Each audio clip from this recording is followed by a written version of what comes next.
All right, everybody, welcome back. This week we're going to pick up our discussion of the French Revolution. Remember last week that we started thinking about the origins of the revolution in the Enlightenment, and we were talking a bit about some of the socioeconomic causes of the revolution, some of the problems facing French society in the 1770s and 1780s. So today we're going to discuss the revolution itself, how it came to be, how it changed over time, and then ultimately how it gave way to Napoleon's empire. And we're also going to talk about a few of the most important legacies of the revolution, which are topics that we're going to kind of return to throughout this course. So the first phase of the revolution is sometimes referred to as the moderate phase. It was those wealthier members of the third estate, that is the commoners, but elite commoners, right? People who had some influence, like lawyers, publishers, merchants, and others, who controlled this early phase of the revolution. So let's just quickly reconsider the socioeconomic conditions in France on the eve of the revolution in that critical decade of the 1780s. Remember, the national debt was out of control.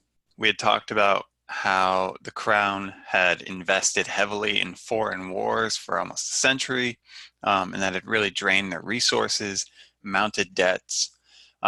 We talked about a series of poor harvests in the 1780s that had damaged the food supply and increased the price of food.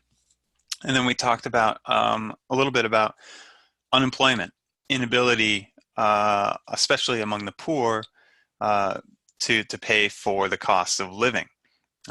In Paris, estimates are that about 25% of the population was out of work on the eve of the revolution, right? So just all of these forces combined, you have a drastic economic situation. So in response to all of this, the king decides to summon representatives from the first, second, and third estate into a national assembly.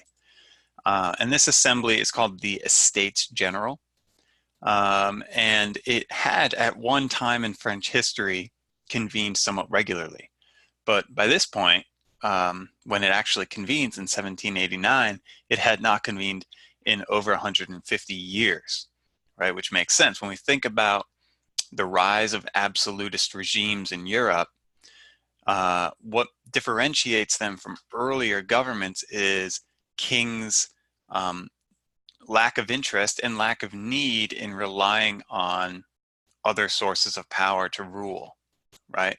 So since Louis XIV, back in the 1600s, kings in France have not felt the need to request the advice of the other estates.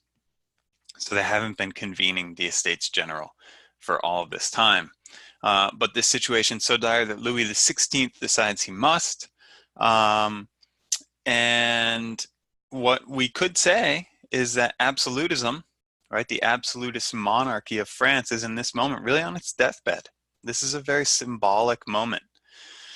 But things don't go so smoothly when the Estates General meets in 1789. For one, the third estate is slighted by the first and second estates. You'll remember the third estate, commoners. First estate is the clergy, representatives of the church. Second estate is the landed nobility, the aristocracy. The third estate actually has to enter the Estates General through a different door than the first and second estates. Their door is on the side. Their votes don't count for as much as the first and second estates. And they protest these conditions. They say, this isn't right, this isn't fair, this is not what we're going to demand if we're going to participate in this meeting. And they actually leave. They walk out and they reconvene elsewhere. They reconvene in the tennis court of Versailles, of the King's Palace.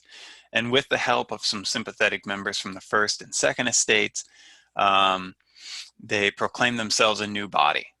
They say, we're starting over again, and we're now the National Assembly. We represent the nation. not the Estates General. And they set themselves the goal of writing a new constitution. They make an oath, which is called the Tennis Court Oath, of writing a new constitution. So this is really the beginning of the French Revolution, right? It begins as a nonviolent, legally grounded revolution, but a revolution nonetheless, right? The Third Estate, in the shape of this National Assembly, has defied the king, and it's proclaimed itself the legitimate authority of the French nation.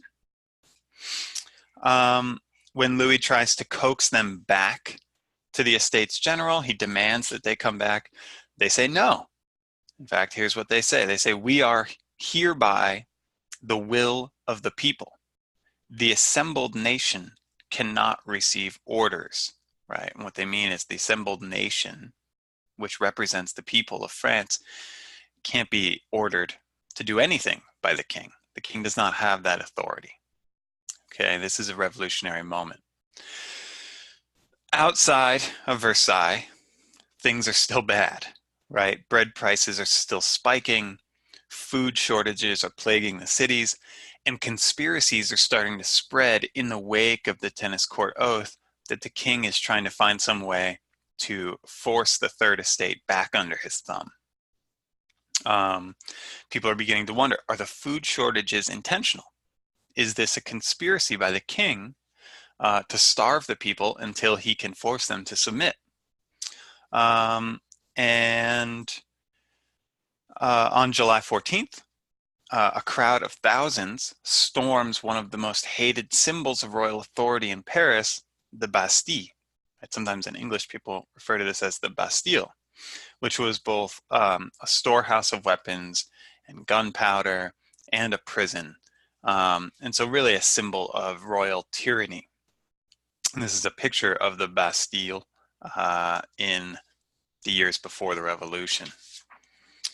In response, as this crowd is marching into this fortress, the guards fire into the crowd.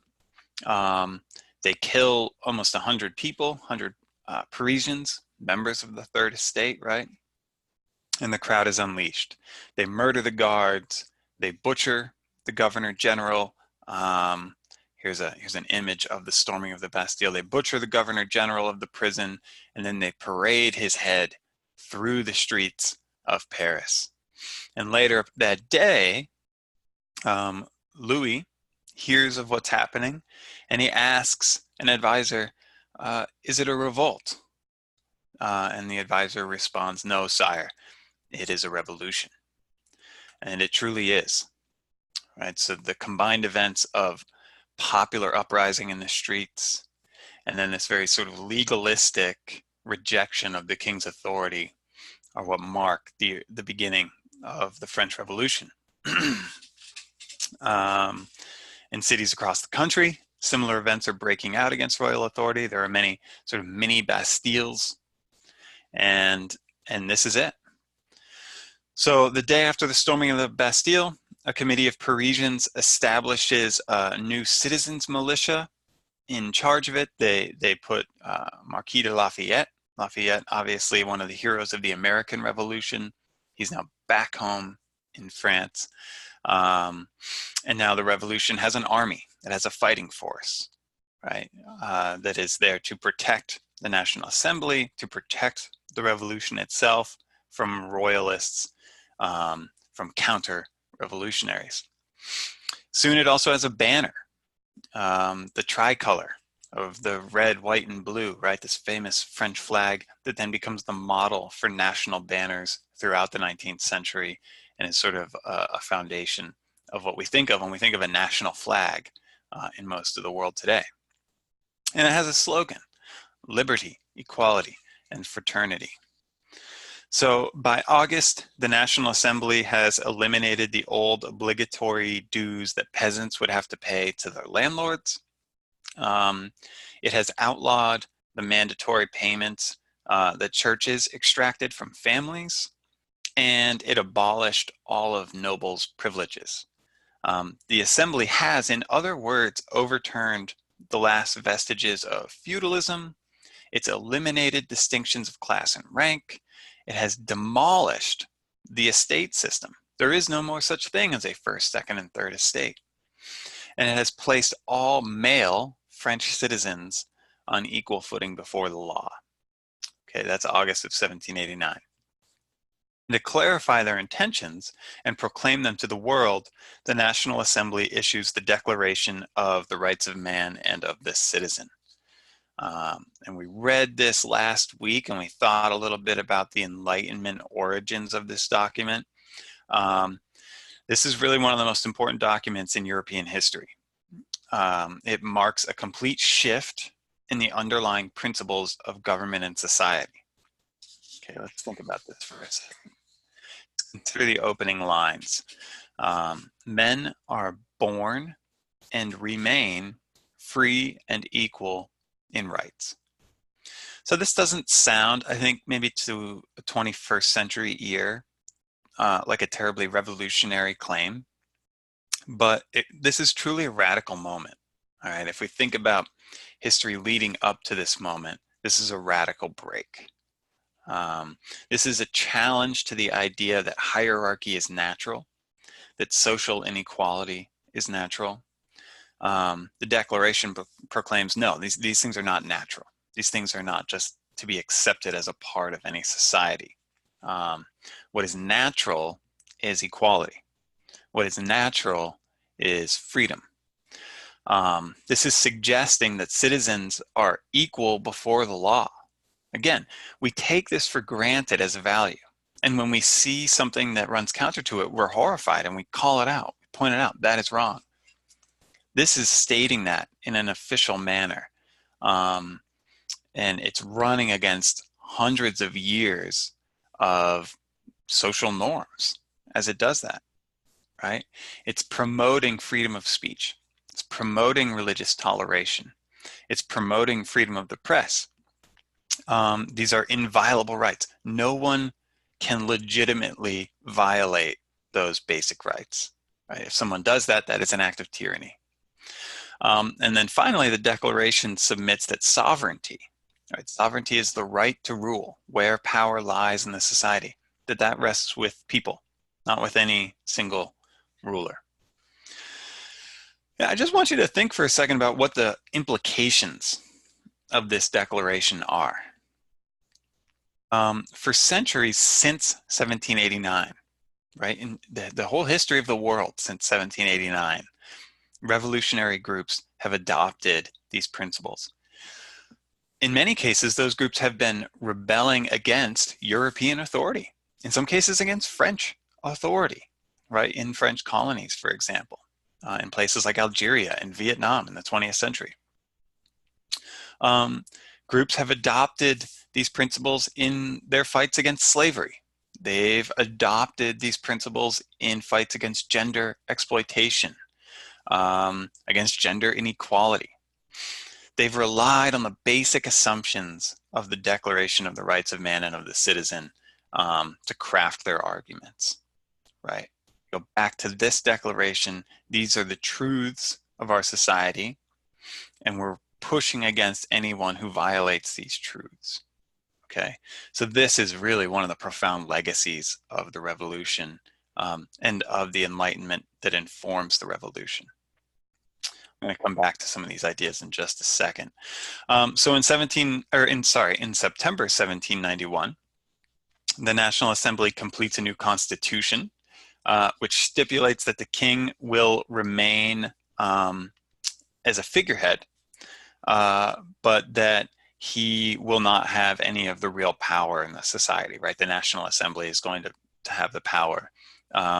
In other words, absolutism, monarchical absolutism has been overturned, and the moderate phase here has led to a constitutional monarchy, not so different than the British model of governance that we had talked about last week. All real power resides in the National Assembly, but the king has some important sort of symbolic duties. So the Constitution is radical. In light of French history, this is a radical document. It dramatically limits the king's authority. It abolishes the official power of religion, specifically Catholicism. to determine who is a member of the political community. It gives political equality to Jews, to Protestants, people who had been excluded from French society before. But the Constitution and the National Assembly also preserved some forms of social hierarchy. Most notably, only men of property could vote. So that means that the urban poor, many of those who were pushing and supporting the revolution, they're actually left out of this. They're not full members of the French political community. It also means women, all women, are excluded, right? And in the years ahead, many women push against this, and they demand, based on the logic of the Declaration of the Rights of Man and of the Citizen, say, based on that logic, we must also have a role in this society. And many revolutionaries actually violently suppress that dissent. But here's the thing. Revolutions are often contagious. They often spread beyond the boundaries that their initial authors intend for them. This is certainly something that happened in the American Revolution. And it's absolutely something that happens in the French Revolution. In the years to come, throughout the 1790s, women are going to continue using the Revolution's language and logic, and the Enlightenment's logic, right, to undermine men's claims of political superiority. And very importantly, as the National Assembly is constructing this constitution, as it's preparing to build a new government, the revolution is spreading beyond the boundaries of France, into the French colonies, including into the Caribbean, where in 1791, another revolution, this one among enslaved people and against French plantation owners in the island of Saint-Domingue. They overthrow the plantation system and they abolish slavery on the island, paving the way for the formation of a new independent nation, which is called Haiti, which is organized and ruled by formerly enslaved people. This is the third great revolution of the Atlantic world, if we go with the American Revolution, the French, and now the Haitian Revolution. Okay, and there's a good image from the Haitian Revolution, documenting the Haitian Revolution. Okay. A lot of revolutionary leaders thought their work was done. They had published the Declaration. They had now written the Constitution. They had gotten the king to accept the Constitution, begrudgingly, but he did accept it. But others don't agree. Right? The Haitian Revolution is a good example of this. Enslaved people in Saint-Domingue did not think the revolution was done, nor did the urban poor in Paris. They felt excluded from the Constitution. They felt that it had not gone far enough. These groups are known as the sans-culottes, which means without pants. Obviously, they wore pants. What it really means is without breeches, meaning the sort of fancy breeches that were common among elites. Instead, so it's a sort of comment on the everyday apparel that these people would wear. They're not dressed as sort of fancy elites. These are laborers. These are sort of common working class people, predominantly in the cities, and they're still facing food shortages. Right? They, like the Haitian revolutionaries, like women throughout France, they have caught the contagion of the revolution, and they're now demanding real political equality. Political equality with the bourgeoisie, with those leading members who had been members of the First and Second Estates. Okay, so this sparks a new phase. The power, the energy, the anger of the sans-culottes represent this new phase for the revolution. If the first moderate phase was from above, you could say that this phase, the energy is coming from below, right? It's coming from the masses. All right.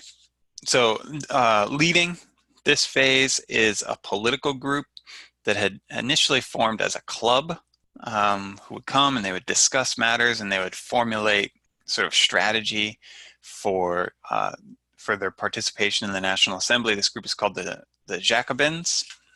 And their most famous members were men such as Georges Danton, Maximilien Robespierre, Jean-Paul Marat, and they attracted the support of the sans-culottes by calling for price ceilings for food. Said bread can only cost this much. It is illegal for bread to cost more than whatever we're going to say. They proposed subsidies for the poor to help them pay for the high cost of living. As all this is playing out, right, as the revolution is beginning to take on this sort of mass popular energy, France is actually under attack. The nation is under attack. And it's those great powers of Europe that have not undergone a similar revolution. Austria, Prussia, also Great Britain. They are fearful of the revolution. They're fearful that it could spread into their own boundaries. And so they begin plotting ways to end it. And they are aligning against France, preparing to invade. So you have the revolution in this very precarious moment, and you also have the threat of invasion, which leads to the spread of paranoia, conspiratorial thinking, right? A lot of people are wondering, are counter-revolutionaries helping these foreign enemies, right? Is someone on the inside of France helping the Prussians, helping the Austrians or the British prepare to invade? Is the king, he's still around. He's locked up, but he's still around. Is he secretly plotting with these other nations? Or is it the priests? Is it the aristocracy? Is it even the elite members of the bourgeoisie who are afraid that they're going to lose control? In response, the sans-culottes raid the prisons of Paris in September of 1792. They massacre their perceived enemies. They kill as many as 1,600 people. They beat and kill noblemen in the streets. They lynch priests. They hang heads along the streets.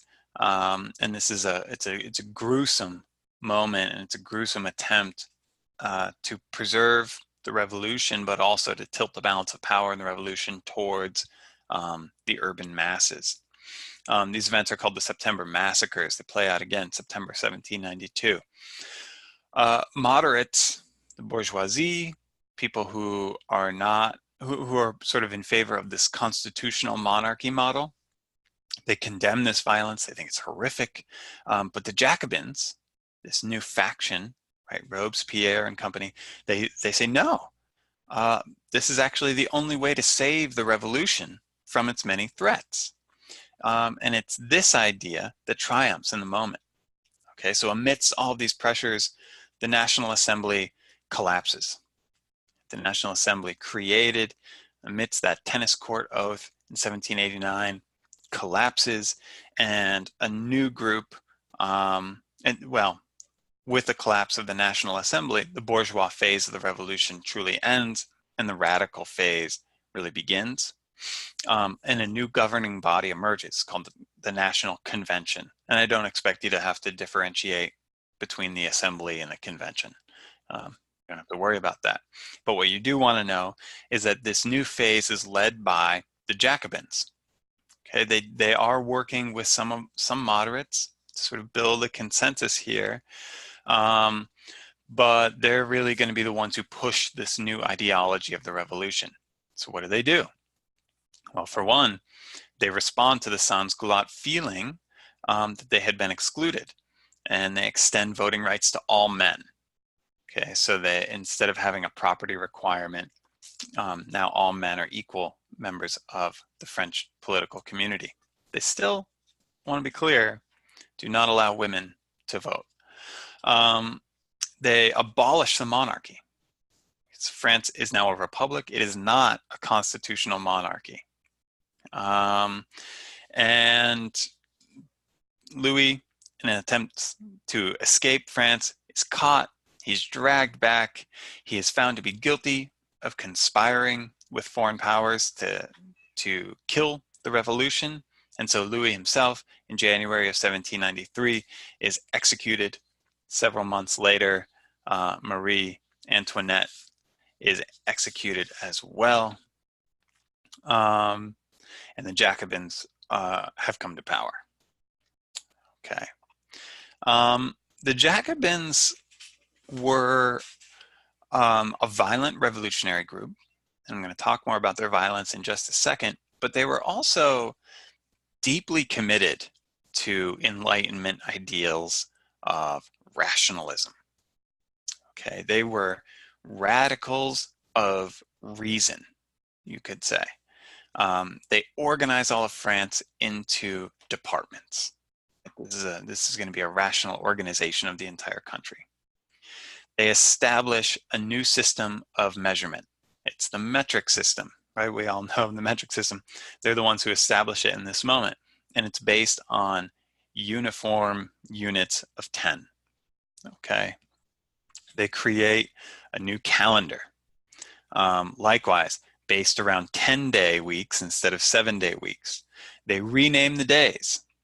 Okay, instead of Sunday, Saturday, Monday, the days are first day, second day, third day, right?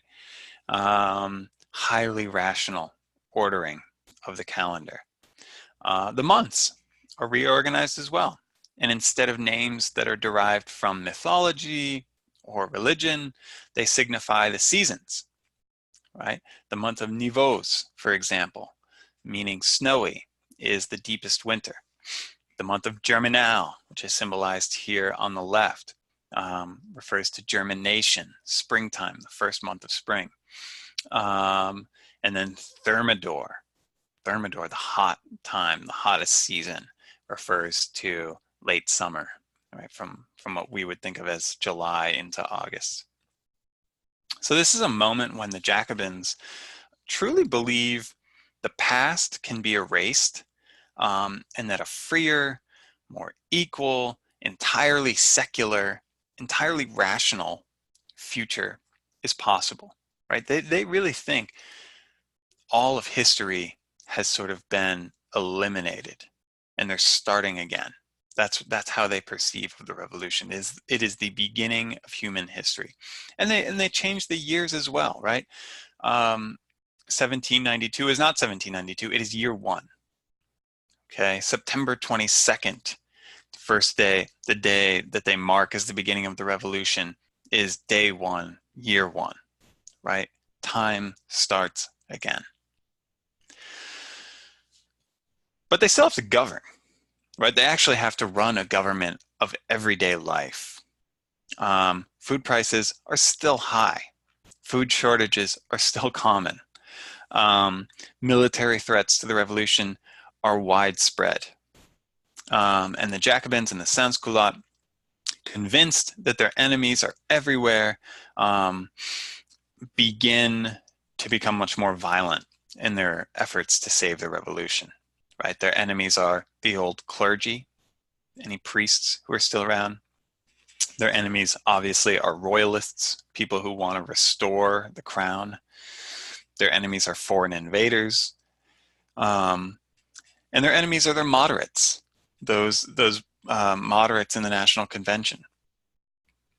And so the Jacobins establish a 12-man commission and grant to it far-reaching powers to persecute any dissent, to persecute any opponents, and to violently suppress any threat to the revolution. Right? This will be an ideologically uniform society. Everyone has to be on board, or they can't continue to be a member of French civilization. And this commission is called the Committee of Public Safety, and its chairman is Maximilien Robespierre, one of the great icons of the revolution. Robespierre was a follower of Enlightenment thinkers. He was an especially devoted follower of Rousseau. He carried a copy of Rousseau's Social Contract in his pocket at all times. We read the Social Contract this week. and then we read Robespierre. So you can see the connections between those two thinkers very clearly. Robespierre was a true believer. Okay, and the things he espoused to believe in were sort of the liberal ideals, many of which the earlier moderate phase of the revolution had fought to create, right? A free press, religious toleration, universal manhood suffrage, which is really not something that that first phase fought for, the abolition of slavery, um, and yet Robespierre and the Committee of Public Safety would go to any extreme in order to preserve those things for the future, right? I think you'll remember Rousseau wrote about the general will. It's a key idea of Rousseau's, right? This idea that the will of the people, uncorrupted by factions, uncorrupted by self-serving self-interest, when it comes together, it is the sort of foundation of popular rule, okay? And it can't be challenged. It can never be challenged. The world is thus comprised of revolutionaries and counter-revolutionaries. And revolutionaries stand for the general will, and counter-revolutionaries threaten the general will. And in such a circumstance, Robespierre believes the counter-revolutionaries must be eliminated. They must be, this is some of the language the Jacobins use, they must be exterminated, right? Which is obviously a very powerful word in European history. To defeat the counter-revolutionaries, Robespierre and the Committee of Public Safety settle on a policy that they call terror. Terror for the Jacobins is not just indiscriminate murder, right? They're not just randomly killing people. Rather, it's very strategic. They arrest and they execute very specific figures who threaten the revolution. Many, many specific figures, but they are very specific people. Terror, as Robespierre put it, is nothing other than justice. Prompt, severe, inflexible. So any person with ties to the monarchy, to the moderates even, to any group that would criticize this new phase of the revolution is immediately under suspicion. So too was any person who criticizes the government of the Jacobins at all, including former members of the Jacobin Club. Okay. Here's an image of the Great Terror as critics of the new government are carted off to certain death. It's for this reason that the years of 1793 and 1794 are known as the Reign of Terror. Right? This is really a dark moment in the revolution. Enemies are judged by a revolutionary tribunal, and from there the guilty are brought to the scaffold for execution. Jacobins executed their enemies in a number of different ways. You read about a few of those different ways this week in the primary sources, but the favorite instrument was the guillotine, which had been named for its Enlightenment-influenced inventor. The guillotine was itself a symbol of reason and order, and this is going to sound really crazy, but it was a symbol of humanitarianism. It was swift, it was efficient, it was clean, it was less painful, theoretically, so they thought. It was less painful than alternatives. And it became known as the people's razor, or the national razor, right? It was a symbol of the justice of the revolution, the justice that is handed down to enemies of the revolution, and it was a symbol of the Enlightenment rational ideals of the revolution, as bizarre as that sounds. In the end, 40,000 people were executed officially. Another 20,000 counter-revolutionaries or suspected counter-revolutionaries die in Jacobin prisons of neglect or disease. And a number of these include some of the most ardent Jacobins themselves. Seeing where this is going, other members of the National Convention work to foment a sort of conspiracy to stop it. and they eventually turn on Robespierre himself in the summer of 1794. There's Robespierre. He is the face of the terror, and this face of the terror himself is led to the guillotine on the 10th of Thermidor, year 2. In other words, July 28th, 1794. The revolution, as one critic puts it, has devoured its own children. Okay. So the revolution ends over the next 2 years following this execution of Robespierre. A new government called the Directory arises. It's comprised largely of bourgeoisie, who the Jacobins had attempted to exterminate, people who had survived the reign of terror in one way or another. As they come to power, they violently suppress the sans-culottes. And amid this process, it's really military figures who seize authority. A number of different generals, but especially very young, very admired, very young general named Napoleon Bonaparte, who sees authority. All right. Let's run through a couple of the legacies of this whole extremely dramatic process that was the French Revolution. First thing, the revolution marks the end of the nobility's political dominance in Western Europe. That doesn't mean landed aristocracy disappears overnight everywhere in Europe. That's not what happens. But the unquestioned power and authority of the aristocracy to control governments, the aristocracy or monarchies to control governments ends. And they are now everywhere fighting a sort of defensive campaign to preserve their power that's going to last throughout the 19th century. In their place, right, the rising stars of power in Europe are now the bourgeoisie, the class that controls wealth, that controls property, that dominates trade, but does not have any kind of official title or family name that entitles them to special power or privilege. They are the long-lasting winners of the revolution. And going forward, it's going to be property and wealth, not noble birth, that determine who has influence in the governments of Europe. Okay, so that's a really important legacy of the revolution. Second legacy is the idea that the state belongs to the people. Right? Prior to the revolution, individuals had been subjects of kings. The purpose of life is to serve this system that ultimately preserves the king's power. Hereafter, individuals are not subjects. They are citizens, right? Citizens. And a citizen is someone who is theoretically an equal member of the broader political body, right? The state is simply an expression of the combined power of the general will of all the citizens.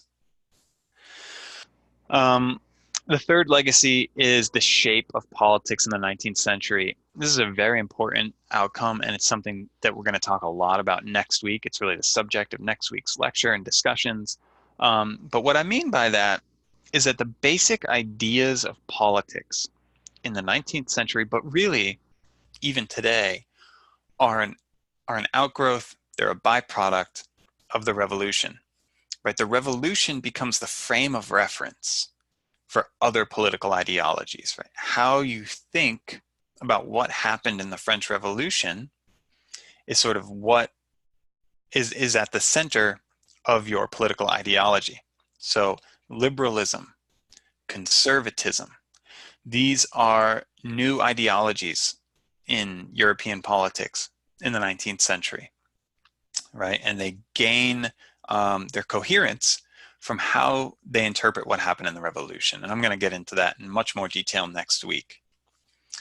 A fourth legacy is something that we could call a sort of revolutionary mentality. And what I mean by that is it's a belief, it's a widespread belief that all orders, all structures, all powers can be actually must be evaluated, challenged, and, if necessary, overthrown. As I mentioned earlier, we see revolutionary movements among women, among enslaved people, among the urban poor. All of them are drawing on this revolutionary mentality, right? On the ideals of the Declaration of Rights of Man and of the Citizen, but also even on the ideals of the Reign of Terror, the Jacobin movement, right? Radical equality. And as we continue this course, we're going to keep coming back to this idea, right? What are the limits of revolution, right? The French Revolution ends in the mid-1790s, but there is a sense in which you could say the French Revolution has never ended. And many French historians have claimed this, that those demands for political equality continue to spread and grow long after the guillotine has been locked away. The revolutionary mentality means liberation, but this is really important. It can also mean a justification for violence. And we're going to come back to this again and again this semester when we think about the destructive power of the Nazis as the Nazis are coming to power in Germany in the 1930s. When we think about the great lengths that Soviet leaders, especially Stalin, but others will go to save the Bolshevik Revolution in the 1920s and the 1930s. That is also the revolutionary mentality, right? It is the lengths, the extreme violence that groups will undertake to preserve overturning an old order and creating a new one. It is the lengths people will go to oppress, to terrorize, to murder with a clear conscience, right? And that the clear conscience is the essential thing, right? It is the revolutionary mentality justifies the violence. And the fifth legacy is much more immediate to the world just after the French Revolution. And this, of course, is the rise of Napoleon, right? Your textbook and the primary source reader give you a really good overview of his rise, his exploits throughout Europe in the first decade and a half of the 19th century, and then also the very different ways that people thought about him. So I want to be really quick here. But there's two crucial points for our purposes. First, the revolution made Napoleon's career possible.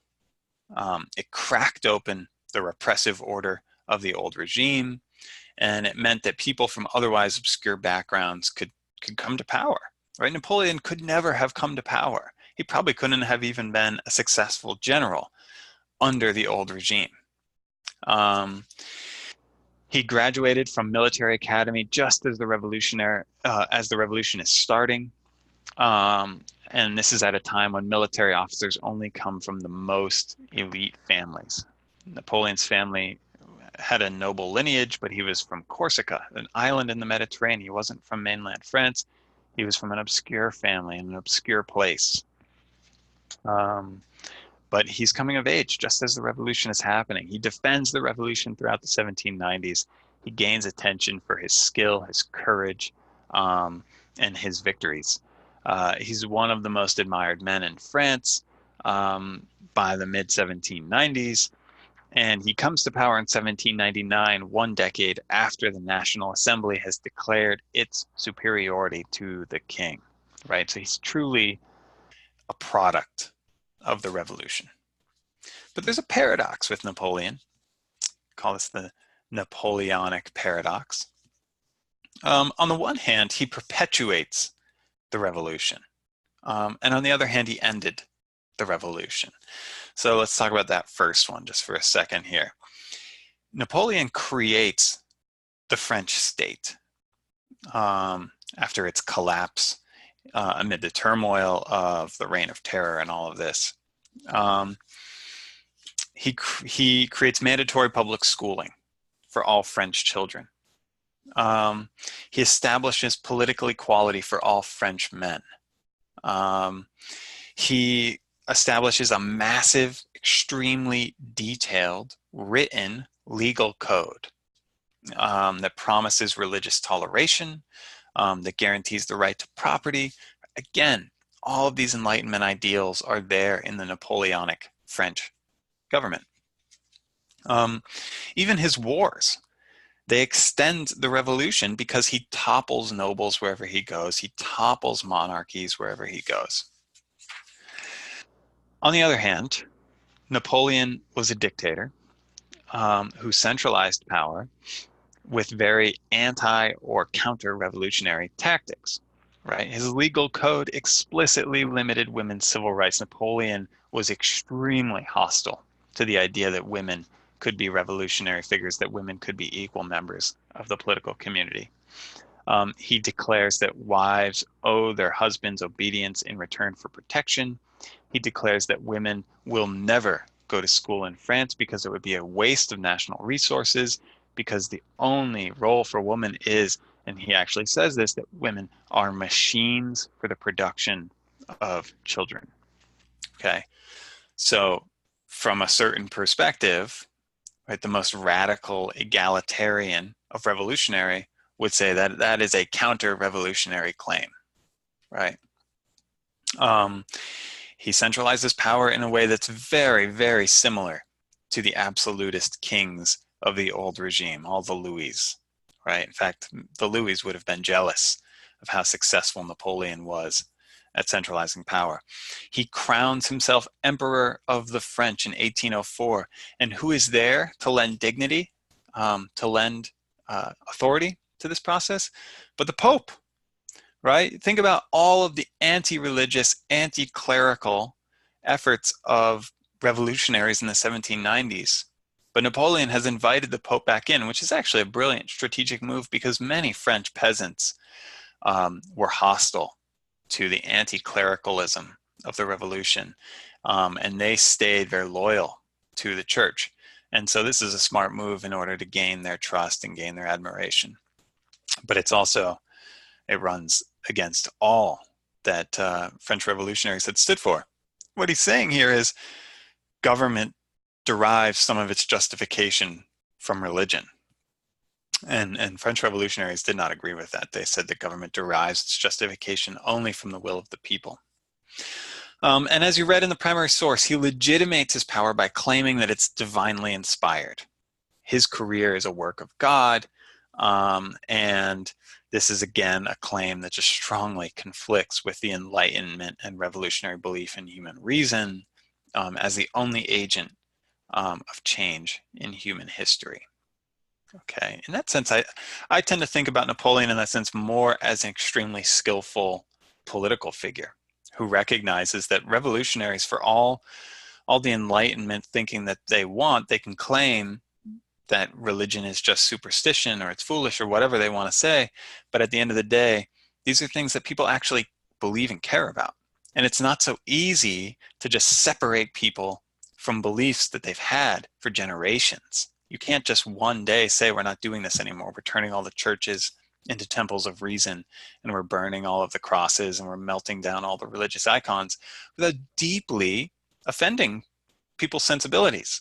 And Napoleon recognizes, I think, the value in playing to people's religious beliefs.